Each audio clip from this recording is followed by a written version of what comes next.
രാശിചക്രത്തിലെ ആറാമത്തെ രാശിയായ കന്നിക്കൂറിൽ ഉത്രം നക്ഷത്രത്തിന്റെ 2, 3, 4 പാദങ്ങളും അത്തം ചിത്തിര നക്ഷത്രത്തിന്റെ 1, 2 പാദവുമാണ് ഉൾപ്പെടുത്തിയിട്ടുള്ളത്.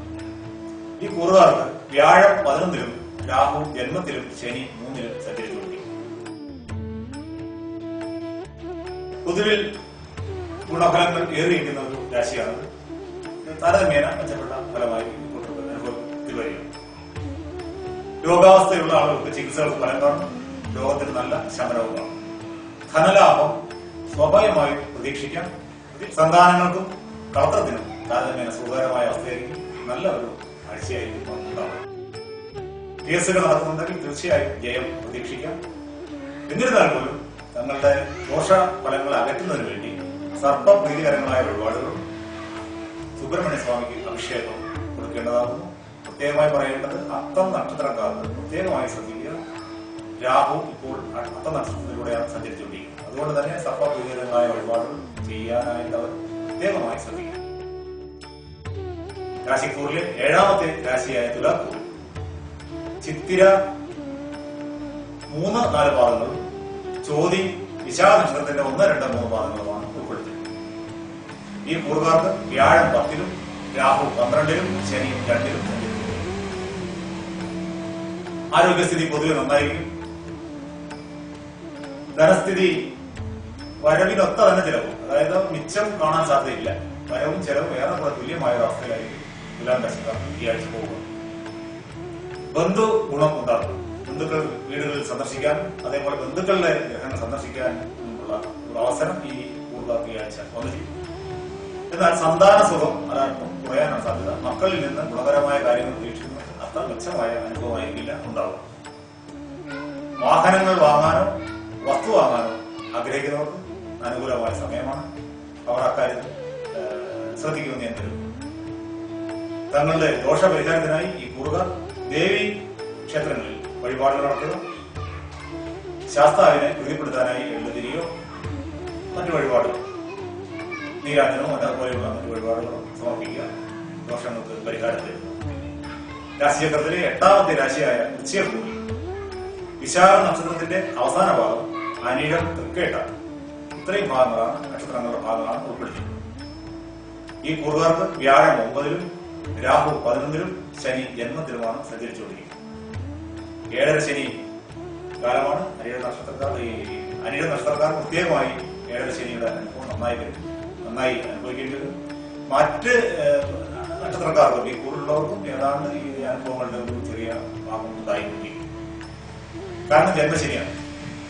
ആരോഗ്യസ്ഥിതി ഒട്ടും ഗുണകരമായിരിക്കാൻ സാധ്യതയില്ല. നടുവേദന, അതേപോലെ കാലുമായി ബന്ധപ്പെട്ട കാൽഭാഗങ്ങളിലുള്ള വേദനകൾ അവയെല്ലാം ഉണ്ടെങ്കിൽ അത് വർദ്ധിക്കാനും പുതുതായി ഉണ്ടാകാനുള്ള സാധ്യത കാണും.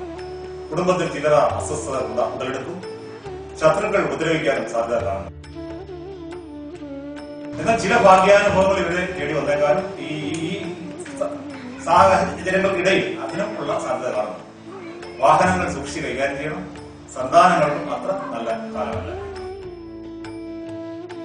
തങ്ങളുടെ ദോഷപരിഹാരത്തിനായി വൃശ്ചികക്കൂറുകാർ സുബ്രഹ്മണ്യ സ്വാമിക്ക് അഭിഷേകം, ദേവീ ക്ഷേത്രങ്ങളിൽ ശത്രു സംഹാരം വന്നിരിക്കും. ഈ 2 കാര്യങ്ങൾ നിർബന്ധമായി ചെയ്തിരിക്കുക. കഴിയുന്നത്ര ദിവസങ്ങൾ ദേവി സഹസ്രനാമവും ശാസ്താവിന്റെ അഷ്ടോത്തരവും വീടുകളിൽ ജപിക്കാനും ശ്രദ്ധിക്കും. രാശിചക്രത്തിലെ 9ാമത്തെ രാശിയായ ധനുക്കൂറിൽ മൂലം, പൂരാടം, ഉത്രാടം നക്ഷത്രത്തിന്റെ ആദ്യ ഭാഗം ഇത്രയും ഭാഗങ്ങളാണ് ഉൾപ്പെടുത്തിയത്. ഈ കൂറുകാർക്ക് വ്യാഴം 8-ലും രാഹു 10-ലും ശനി 12-ലും സഞ്ചരിക്കും. ഗ്രഹനില അനുസരിച്ച് തന്നെ ശരീരത്തിന് അലച്ച് സ്വാഭാവികമായും ഈ രാശിക്കാർക്ക് ഉണ്ടാവും. രക്തസംബന്ധമായ രോഗങ്ങൾ, പ്രത്യേകിച്ച് പ്രമേഹം പോലെയുള്ള രോഗങ്ങൾ കലശലാവാൻ സാധ്യത കാണും. പുതിയ ധനാഗമന മാർഗങ്ങൾ കണ്ടെത്താനായിട്ടുള്ള ഒരു സാഹചര്യം ഈ രാശിക്കാർക്ക് വന്നിരിക്കും. രാഷ്ട്രീയക്കാർ, അഭിഭാഷകർ ഇത്തരം ആളുകൾക്ക് നല്ല ഒരു സമയമാണ്. കുടുംബ സുഖം ഉണ്ടാവും. സ്നേഹിതന്മാർക്ക് അത്ര നല്ല കാലമായിരിക്കാൻ സാധ്യതയില്ല. ചില ദുരിതങ്ങൾ അവർക്ക് അനുഭവത്തിൽ വരാൻ സാധ്യത കാണും. മക്കൾക്കാകട്ടെ താരതമ്യേന പുരോഗതി ദൃശ്യമാകുന്ന പ്രവർത്തനങ്ങളിൽ ഏർപ്പെടുന്ന മക്കളെയായിരിക്കും ഈ ആഴ്ച കാണാൻ കഴിയും. തങ്ങളുടെ ദോഷപരിഹാരത്തിനായി ഈ കൂറുകാർ മഹാവിഷ്ണുവിന് പാൽപായസവും ഗണപതി സ്വാമിക്ക് തേങ്ങ ഉടയ്ക്കൽ വഴിപാടുകൾ നടത്തി ദുരിതശാന്തി നേടുമെന്ന് ഞാൻ പ്രതീക്ഷിക്കുന്നു. രാശിചക്രത്തിലെ 10ാമത്തെ രാശിയായ മകരക്കൂറിൽ ഉത്തരാട നക്ഷത്രത്തിന്റെ 2, 3, 4 പാദങ്ങളും തിരുവോണം അവിട്ട നക്ഷത്രത്തിന്റെ 1, 2 പാദങ്ങളും ഉൾക്കൊള്ളിച്ചിട്ടുണ്ട്.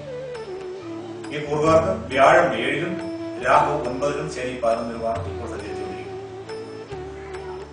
ആരോഗ്യസ്ഥിതി ഒരു മധ്യമമായ അവസ്ഥയിലായി പോയിക്കൊണ്ടിരിക്കുന്നു. തൊഴിൽ സംബന്ധിച്ച അലച്ചിൽ, തൊഴിൽ മേഖലകളിൽ ഏർപ്പെട്ടിട്ടുള്ള ആളുകൾക്ക് അല്പം അലച്ചിൽ അനുഭവപ്പെടാനുള്ള എല്ലാ സാധ്യതകളും കാണുന്നുണ്ട്.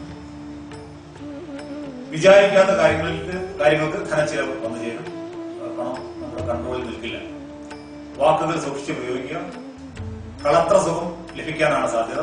ഭാര്യ ബന്ധത്തിൽ നല്ല ഒരു അവസരമായിരിക്കും ഈ ആഴ്ച ഉണ്ടാകുന്നത്. വിദേശയാത്രാ ഗുണം, അതായത് വിദേശത്ത് പോകാൻ ആഗ്രഹിക്കുന്ന ആളുകൾക്ക് അതിന് പറ്റിയ അവസരമാണ്. തീർച്ചയായും അവരതിനുള്ള ശ്രമം ഉചിതപ്പെടുത്തി ആ ഒരു ഉദ്യമം ഫലവത്താകട്ടെ എന്ന് നമുക്ക് കരുതാം. തങ്ങളുടെ ദോഷ പരിഹാരത്തിനായി മഹാദേവന് പിൻവിളക്ക്, അതായത് പരമശിവന് പിൻവിളക്ക്, ശാസ്താവിന് നീരാഞ്ജനം, ഈ 2 വഴിപാടുകൾ കഴിച്ച് ദുരിതശാന്തിക്ക് ഒരു പരിധി വരെ